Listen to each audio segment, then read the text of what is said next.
দুই নৌকায় পা রাখতে নিষেধ থাকলেও দুই দেশে পা রাখতে নিষেধ নেই। ইনফ্যাক্ট চীন শুধু দুই দেশেই না, যেদিকে যোগ যায় ওইদিকেই পা রাখতে চায়। চীনের খাই খাই স্বভাব একটু বেশি, তাই 2023 সালে নিজেদের ম্যাপে ভারতের অরুণাচল প্রদেশকে খেয়ে দিয়েছে।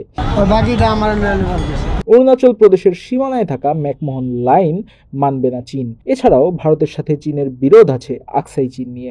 1950-এর দশকে জিনজিয়াং প্রদেশের সাথে তিব্বতের সংযোগ সড়ক বানাতে গিয়ে জনসন লাইন লঙ্ঘন করে ভারতের দাবি করা আকসাই চীনের ভিতর দিয়ে রাস্তা তৈরি করে ফেলে চীন, যা নাকি 1957-এর আগে ভারতের চোখেই পড়েনি। তারপর থেকেই আকসাই চীন চীনের দখলে। তিব্বতের নিচে আছে ভুটান। এই ভুটানের অনেক অংশই নিজেদের বলে দাবি করে রিপাবলিক অফ চায়না অর্থাৎ তাইওয়ান। আবার তাইওয়ানের পুরোটাই নিজেদের দাবি করে চীন।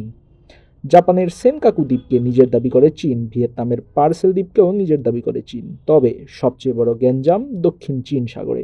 উনক্লোস অনুযায়ী প্রত্যেকটি দেশ তার সমুদ্র সীমার 200 নটিক্যাল মাইলের এক্সক্লুসিভ ইকোনমিক জোন পাবে। নিয়ম অনুসারে দক্ষিণ চীন সাগর, Taiwan, Philippine, Vietnam, Brunei, Indonesia এবং চীন সবারই ভাগ আছে।